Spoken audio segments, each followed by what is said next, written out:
साथ संगत जी, प्रेम से कहना धन निरंकार जी। एक नई साखी के साथ स्वागत है आप सभी का आपके ही अपने चैनल पर। आज की साखी का विषय है पिता का प्रेम। चलिए सुनते हैं आज की ये साखी। साथ संगत जी, राम प्रकाश जी दिल्ली जल बोर्ड में ऑपरेटर थे। 3 दशकों से उनका परिवार सरकारी क्वार्टर में रहता था। पानी की टंकी के आसपास खाली जगह खूब ज़्यादा थी। घर के लिए साग सब्जी से लेकर किराए पर गाड़ियों की पार्किंग से वो अच्छा पैसा कमा लेते थे। शादी ब्याह और त्योहारों पर तो कई गुना आमदनी हो जाती थी। भगवान की कृपा थी, कभी तनख्वाह से खर्च चलाने की उन्हें ज़रूरत नहीं पड़ी थी। 4 लड़कियों और 2 लड़कों के साथ ठाठ से रहते आए थे। अपनी खुद की गाड़ियाँ थी जो किराए पर चलती थीं। इन सब सुख सुविधाओं में एक ही बात जो परेशान करती थी वो थी उनके बेटों की बेरोज़गारी। दोनों ने बीटेक की पढ़ाई कर ली थी, पर मन माफिक वेतन ना मिलने के कारण नौकरी छोड़े बैठे थे। कम सैलरी वाली जगह सुविधाएं भी नहीं होती और काम भी बहुत ज़्यादा लिया जाता है। बच्चों को कष्ट सहने की आदत ना थी, सो ऐसी जगह से वो भाग पड़ते थे।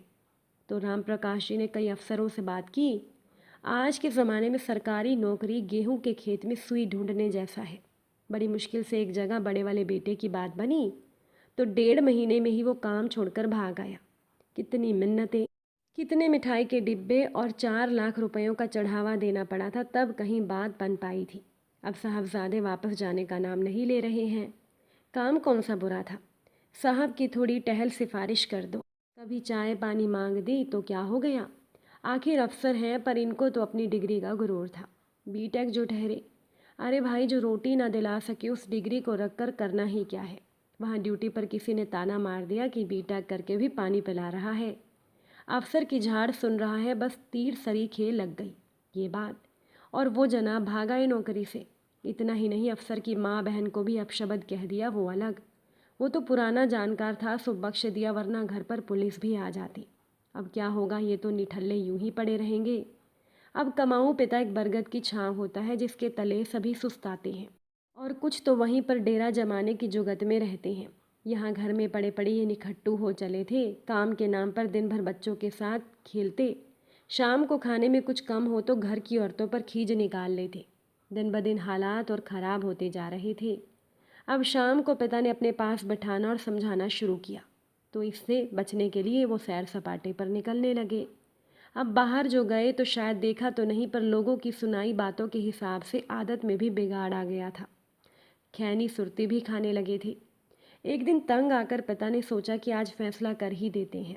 दिन में पिता और बेटे में काम को लेकर थोड़ी बहुत बात हुई, तो बबलू गुस्से में घर से निकल कर कहीं बाहर चला गया। देर रात हो चली थी, पर बेटा नहीं आया था। अब राम प्रकाश जी कुछ देर तो गुस्से में बुरा भला कहते रहे, पर जब घड़ी का कांटा 12 को भी पार करने लगा तो उन्हें हल्की सी चिंता होने लगी कि कहीं कोई अनहोनी ना हो गई हो। पोता बार बार पूछ रहा था, बाबा कि पापा कब तक आएंगे। कोई जवाब नहीं। अब मन में शंकाएं उठने लगी कि कहीं कोई बात तो नहीं हो गई, कहीं कुछ गलत कदम ना उठा ले। राम प्रकाश जी के मन में द्वंद्व चल रहा था। तभी पत्नी ने अपने मायके की एक लड़की की कहानी बतानी शुरू की कि कैसे उसने बार बार फेल होने की वजह से अपनी जीवन लीला समाप्त कर ली। अब तो सास बहू दोनों रोने लगी। गनीमत थी कि पोता सोने चला गया था। छोटे बेटे की आंखें भी नम हो चली थीं। रात जब गहराने लगी तो चिंता भी बढ़ने लगी। गुस्से के समंदर में डूबे पिता को अब आत्मग्लानि सताने लगी। वहीं बिस्तर पर सोए पोते को सहलाते हुए, दूर तक सोचते हुए गहरी सांस भरी, अपना कुर्ता खूंटी पर से उतारा और दरवाजे के पीछे से सोटा लेकर बेटे को खोजने चल पड़े। छोटा बेटा साथ चलने को आगे बढ़ा तो राम प्रकाश जी ने मना कर दिया। पहले बबलू के दोस्तों और परिचितों के यहाँ पहुँचे, कोई खबर ना मिलती देख गलियों चौराहों पार्कों मंदिरों और रेलवे स्टेशन आदि हर जगह पर बेटे को ढूंढा। पूरी रात उस पिता ने जितनी मन्नतें भगवान से मांगी, उतनी तो उसके जन्म के समय भी नहीं मांगी होंगी। थक हार कर थाने पहुंचे और गुमशुदगी की रिपोर्ट लिखवाई। हारे मन से घर लौटे तो रात काफ़ी बीत चुकी थी, पर अंधेरा अभी भी था। वही घर की ड्योढ़ी पर पहुंचे ही थे कि अनमने ढंग से वहीं बाहर बैठ गए। घर वालों को क्या जवाब देंगे, आखिर आज क्या गलत कह दिया था। बाप हूँ, क्या इतना भी नहीं कह सकता कि कोई काम ढूंढ ले। मन में यही सब कुछ चल रहा था कि जाने कब बूढ़े शरीर को नींद ने अपनी आगोश में ले लिया और सपने में देखने लगे कि कैसे जब बबलू पैदा हुआ था। उसकी दादी ने पूरे गांव में सत्यनारायण का प्रसाद बंटवाया था। सब कितने खुश थे कि घर का चिराग आ गया। हाय रे भगवान, अब क्या करूं, यही सोचकर वो रोने लगे। राम प्रकाश जी के आंसू बहते जा रहे थे। अचानक ऐसा लगा जैसे बबलू सामने खड़ा होकर पुकार रहा है, बाबूजी, ओ बाबूजी। उन्होंने आंखें खोली तो बिखरे बाल, गंदे कपड़ों में बबलू खड़ा था। आंखें मीच मीच कर देखा तो वही खड़ा है। राम प्रकाश जी ने ना आव देखा ना ताव, खींच कर 2 थप्पड़ लगा दिए बबलू को। बबलू कुछ समझ पाता इससे पहले ही उसे बाहों में जकड़कर सीने से लगा लिया कि जैसे वो कहीं भागा जा रहा हो। बेटे को अपने पिता की आंखों में गुस्से की जगह एक डर देखकर बड़ा अजीब सा लगा, तो वो बबलू चुपचाप अपने पिता से लिपटा रहा। ये शोर शराबा सुनकर थोड़ी ही देर में घर के सभी लोग दौड़कर आ गए। बबलू को देखकर सब खुश थे। सास बहू फिर रोने लगी, छोटा बेटा भी रो रहा था। बबलू ने घबराकर पिता के हाथ में 700 रुपये रख दिए और पूरा वाकया बताया। उसने बताया कि उस रात उसने शहर की मंडी में पल्लेदारी की थी और उसी कमाई को पिता को देकर बोला, बाबूजी आप कहते थे ना कि काम कोई छोटा नहीं होता, इसीलिए आज मैंने खुद को आजमा कर देखा। अब आप बताइए कैसा किया मैंने। तो राम प्रकाश जी ने बेटे बबलू को गले से लगाकर उसके पीठ पर हल्की सी धौल जमाई। बाप बेटे दोनों की आंखें नम थी और पिता अपनी अप्रत्याशित जीत पर खुश था, क्योंकि आज उनका बेटा वास्तव में घर लौट आया था। साथ संगत जी, आजकल के बच्चे नहीं समझ सकते हैं एक पिता का प्रेम, उसका त्याग, उसकी तकलीफ़।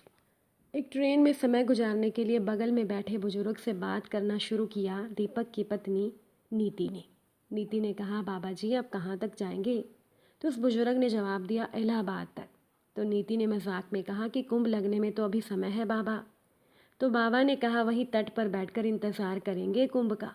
बेटी बेहाल ये हैं, अब तो जीवन में कुंभ नहाना ही रह गया है। नीति ने पूछा, अच्छा बाबा आपके परिवार में कौन कौन है? बाबा ने कहा, कोई नहीं, बस एक बेटी थी, पिछले सप्ताह उसका भी ब्याह कर दिया। तो नीति ने पूछा, आपका दामाद क्या करता है? बुजुर्ग ने कहा, हमारी बेटी से प्यार करता है। कहते हुए उन्होंने नम आंखें पंखे पर टिका दी।